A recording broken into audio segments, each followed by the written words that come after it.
I want to share with you a few clips from a channel called Third Eye Drops, and it's an interview with Randall Carlson. So I'll play the clip and then I'll give you my comment on what he's saying. The whole notion of a power plant, to me, actually makes sense, particularly now to the extent that the findings of Felipe and Armando are validated, because there's something going on under there.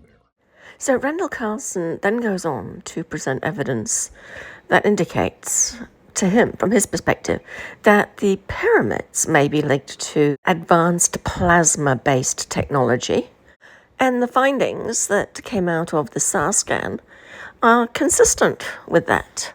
So calling it plasma technology is something that, personally, I don't really understand. What I am conscious of is radiant energy, and maybe the two somehow overlap. But he then goes on to explain about an experiment, which I think is extremely interesting.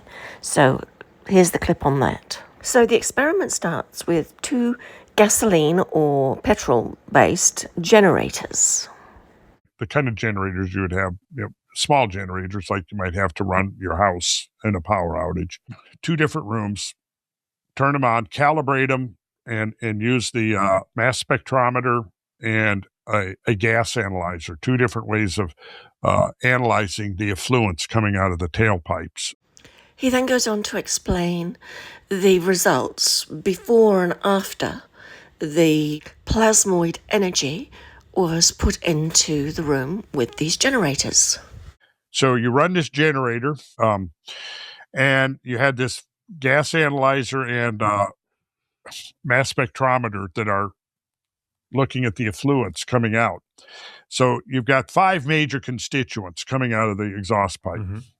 Here's CO2, that's your carbon dioxide, and it was at 9.3% of, right? The carbon monoxide was at 5.48%. So, I mean, oxygen was 4.66, and then other hydrocarbons in parts per million were 199 parts per million, and nitrogen oxides in parts per million were 27. So you can see over here, time was 11 minutes and 53 seconds after 10 a.m. And that's what's coming out. Then the plasmoid energy is switched on, and the results are as follows. Here we go. So now we'll come over here. So this is at 15 minutes and 39 seconds after 10. So whatever, roughly about 4 minutes later. Now let's see what's coming out of the tailpipe. Wow. How much carbon dioxide? 0. How much carbon monoxide? 0. How much oxygen? 20.97. So the oxygen goes up. Hydrocarbons go down. Yep. So that's, roughly 1/4. So about 75% reduction in hydrocarbons.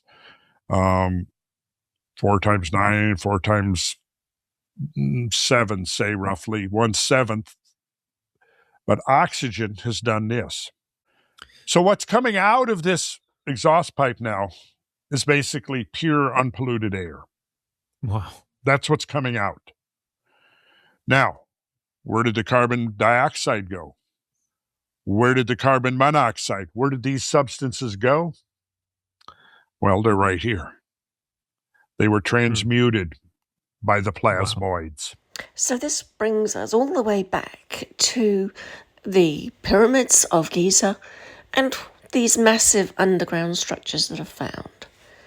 So assuming that the types of energy produced by the pyramids are consistent with what has been tested, and in fact consistent, in my opinion, with the work of Tesla, then not only do these structures create a form of energy, they can also disperse pollution and do a heap more other things, which I have also spoken about in previous episodes.